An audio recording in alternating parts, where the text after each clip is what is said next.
Good evening. This is Apadman of Templong Amituhan for the Order of Interfaith Order of Peace River, and this is the final installment of the lessons that we are about to learn in our December Peace River, which we have given a title called Flame of Peace. But before we provide or we deliver the final lessons of this prayer, let us pray. Blessed God, our divine Lord and Lady, we request your presence in our circle of peace to bless our efforts as peace weavers. At this time, there is much turmoil in our world and on our planet. May your light of peace grow from a tiny spark within each being to a powerful flame born from the love within each heart. May I be a shining example of living peace in the world. May I live from the heart, from love, and thereby encourage others to do the same. May I always remember that the wish for joy in our world is also a blessing of peace through love. May the flame of peace warm the hearts of all. May I be a light on the path to true peace. I fill this prayer with the energies of peace. From the love within my heart, may the blessings be upon all. In gratitude for your presence in the circle, merry meet and merry part and merry meet again. So mote it be. It is such a wonderful and powerful prayer as we end up our year. And as you can see, we have made a four-part series of installment of the lessons that we have to learn from this prayer. And the final lessons of this prayer, as stated, I feel this prayer from the energies of peace, from the love within my heart, which is harnessing intentional energy for peace. So, what does this teach to us? This line teaches us that peace is not only a feeling, but an energy we consciously direct. Our thoughts, words, and actions carry vibrational power that can influence our environment and relationship. Intentional energy means focusing your spiritual and mental power toward a desired outcome. In this case, peace. When we pray, meditate, or act with a clear intention, we amplify the energy of peace within ourselves and radiate it outward. This practice transforms peace from an abstract ideal into a living force that shapes reality. So the core lesson on this line is energy follows intention. What we focus on grows. This expresses a fundamental spiritual and psychological principle. Our thoughts and intentions shape the reality we experience. Here's an elaborate explanation. Number one, energy follows intention. The power of focus. Wherever we direct our attention, we channel energy. If we focus on peace, kindness, and harmony, those qualities expand in our lives. Conversely, if we dwell on fear or anger, those energy grow stronger. You know, from December, I forgot, from December 17 up to this day, we have conducted a Hilat Binabaylan training here at Bayas Antala. As you can see, I am on a different place right now. But then, this place is still us. It is one of our ministry where we accept people coming all around the world to stay and learn from us. And we had this exercise called spiritual diagnosis and distant healing. And it says we have one subject that lives in Kentucky, USA, and then it was his uncle that he sent healing. And then right now, it was his last day, and he testified that since the day that we conduct the distant tawas healing, the life of his uncle in the nursing home improves. So what happened? It has a significant change and dramatically improved his health, despite of living distantly. But the power of prayer, the power of our intention to heal the person, make it happen to have a change in his health status.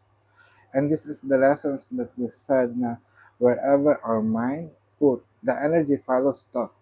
So it is the same thing that the power of focus, wherever we direct our attention, we channel energy.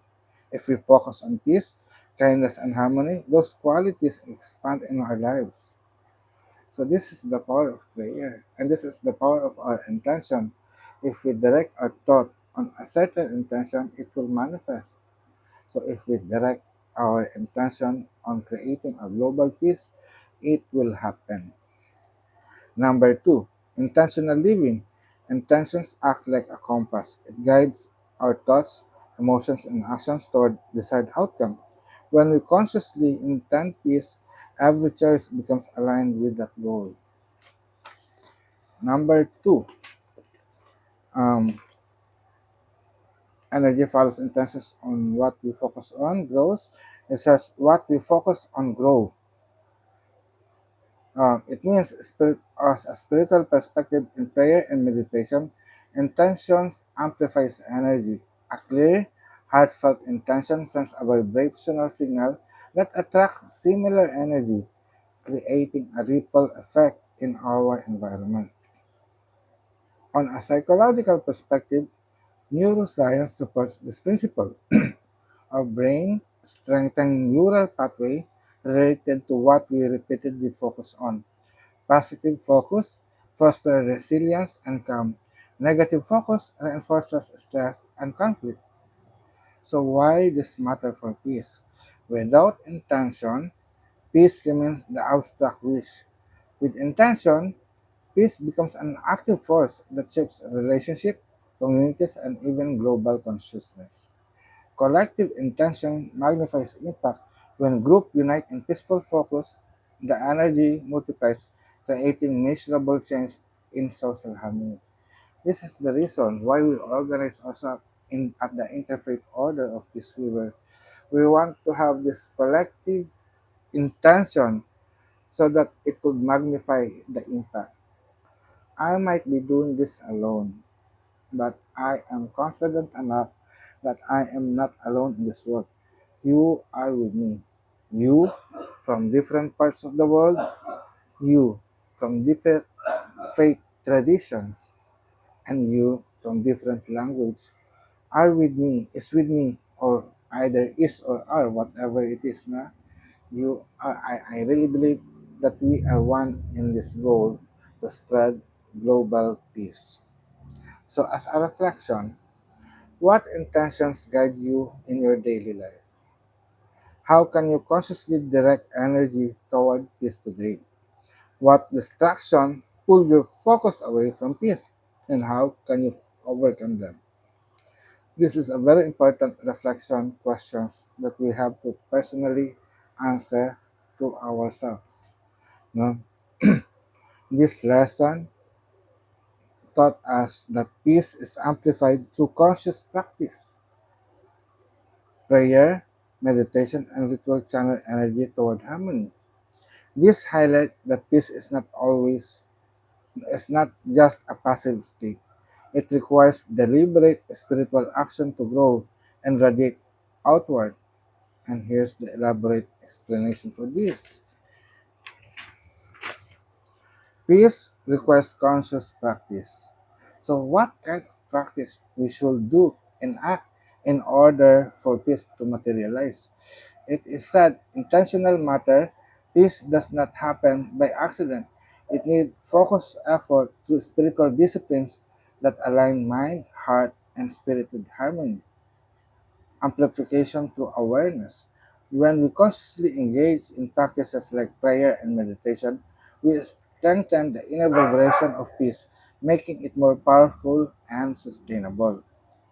So now, how prayer channels energy? Number one, prayer as a spiritual anchor. Prayer directs thought and emotions toward peace, invoking divine presence and guidance. And it is an energy transmission. Words spoken with intention carry vibrational energy that influence both the individual and the environment. Number three, how meditation channels energy. Number one, it promotes inner stillness. Meditation requires quiet mental noise, creating space for peace to flourish within. It focused visualization by imagining peace spreading outward. Meditation transforms inner calm into a ripple effect of harmony. How ritual channels energy? One, by symbolic action. It means lighting candles, touching water, or holding sacred objects are physical acts that embody spiritual intention. Ritual has a collective power.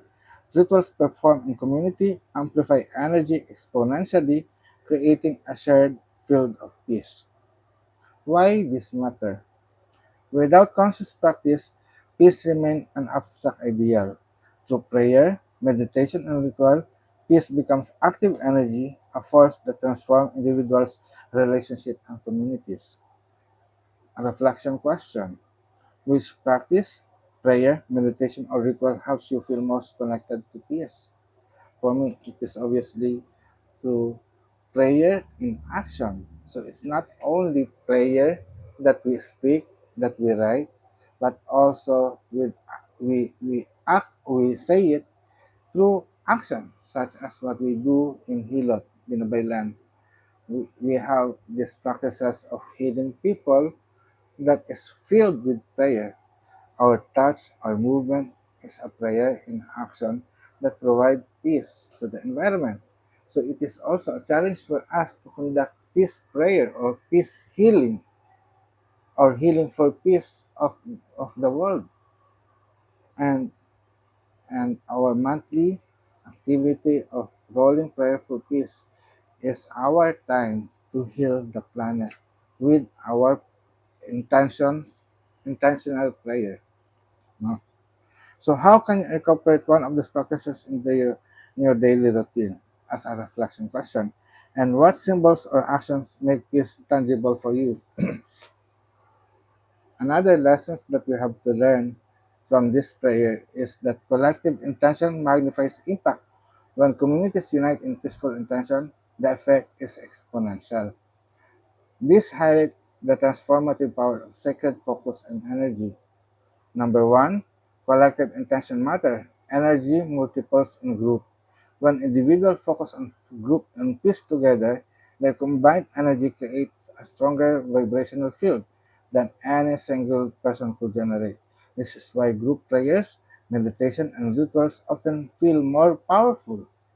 Shared consciousness. Collective intentions align hearts and minds toward a common goal, creating unity and amplifying the effect of each person's effort. Number two, exponential effect. Synergy of spirit. One person's peaceful intention influences their immediate environment. When many people unite in that intention, the ripple effect expands exponentially, touching families, communities, and even global consciousness. It has a scientific and spiritual support. Studies on group meditation and prayer have shown measurable reductions in violence and stress in communities, affirming that collective focus can shift social dynamic. Number three, practical implications. Community rituals, organizing peace circles, group meditations, or interfaith prayer can amplify peace energy. As a global movement, initiatives like World Peace Day or synchronized meditation demonstrate how collective intention can transcend borders and cultures. And this is what we do every 15th day of the month. This is very important. It's not just a personal project of the Corellian tradition or the interfaith order of peace weaver, but this is a voluntary service to mankind. Each of your prayer, each of your actions every 15th day of the month dedicated for for rising energy for peace does matter. Who knows that your peace prayer will change life of an individual? It might save life of an individual. It might add up solution rather than destruction. So let's continue.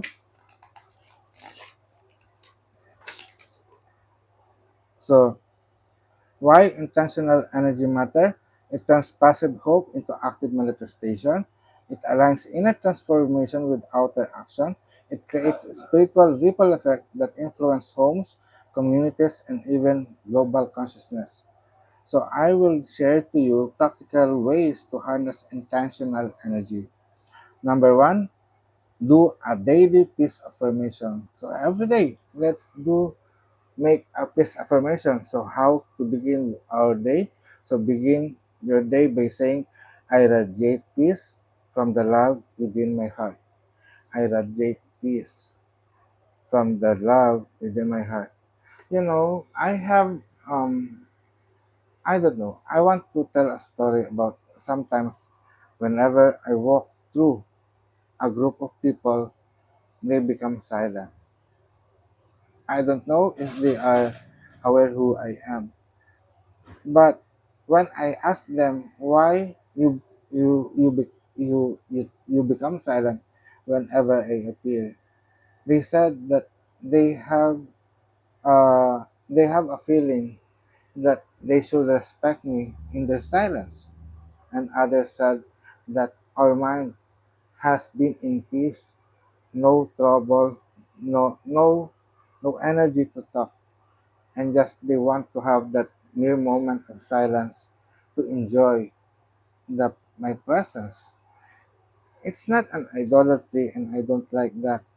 But another example is whenever I visit a house, especially when I conduct healing ritual, there is certain hope that comes into their heart, into their mind, that at least Apo Adman is here. Everything will be okay. I hope you can develop the same energy. I'm not bragging about my activities here in the Philippines, but I really hope that each one of you, and I know in 2023, I have felt that energy too with you when I met Lord Don, Lord Phoenix, and everyone else in the Korean tradition. I have this intense emotion of love that I could not stop myself crying and tell, is this a dream? But it was a reality. And I'm looking forward for a next opportunity to meet you in person so that we could pray together the peace prayer that we are praying here at the Interfaith Order of Peace River. So, visualization practice. Close your eyes and imagine a bright flame of peace in your heart. Visualize it expanding to fill your home, community, and the world. Energy focused prayer. When praying, speak with clarity and conviction. May this intention ripple outward and bless all beings. And you may do also a candle meditation. Just light a candle and focus on its flame and whisper, as this flame will burn, so does the light of peace within me will burn. So now, as a question, how do you currently direct your energy toward peace? What practices help you to stay intentional in your thoughts and actions? How can you join with others to amplify peace energy collectively? And that's what we said, no? And now, as a summary to all of what you have been through, this December peace prayer and its accompanying devotional study emphasizes that peace is not passive. It begins with as an inner reality and expand outward through intentional living. The five key lessons emerge: understanding the inner source of peace. Peace starts a spark within the heart, nurtured by love, compassion, and mindfulness before manifesting in the world. External peace efforts succeed only when rooted in inner transformation. Lesson number two, commit to living peacefully. Peace is active and embodied. It requires aligning thought, words, and actions with love and respect, and demonstrating peace through daily choices, mindful communication, and compassionate response. Number three, integrating love as a foundation of peace. Love is a fuel that sustains the flame of peace. It manifests in kindness, empathy, and forgiveness. creating connection and harmony in relationship and communities. Number 4, practicing gratitude and community connection. Gratitude nurtures humility, joy, and inner calm, while community connection transforms peace from a personal experience into a shared reality. Together, they form the foundation for sustainable peace effort. Number 5, harnessing intentional energy for peace. Energy follows intention. What we focus on grows. Through prayer, meditation, and ritual, we channel peace as active energy. Collective intention magnifies impact, creating a ripple effect that influences home, communities, and global consciousness. Peace is not imposed. This is the final lessons that I have to share. Peace is not imposed. It is embodied.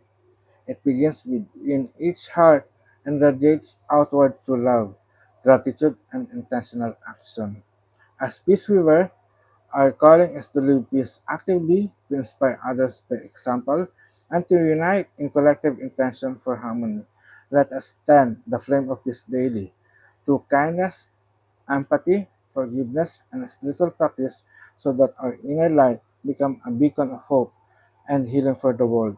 When we live peace, we inspire peace. So this is all for now. And again, I am Apo Adman Agama of Templong Anitohan ng Duntian Agama for the Interfaith Order of Peace Weaver, saying Happy Holidays and Happy New Year to everyone. May 2026 bring us more peace. And as we are peace, we may receive abundant blessing of prosperity and good health. Mayari na, pag-asatin. Blessed be peace.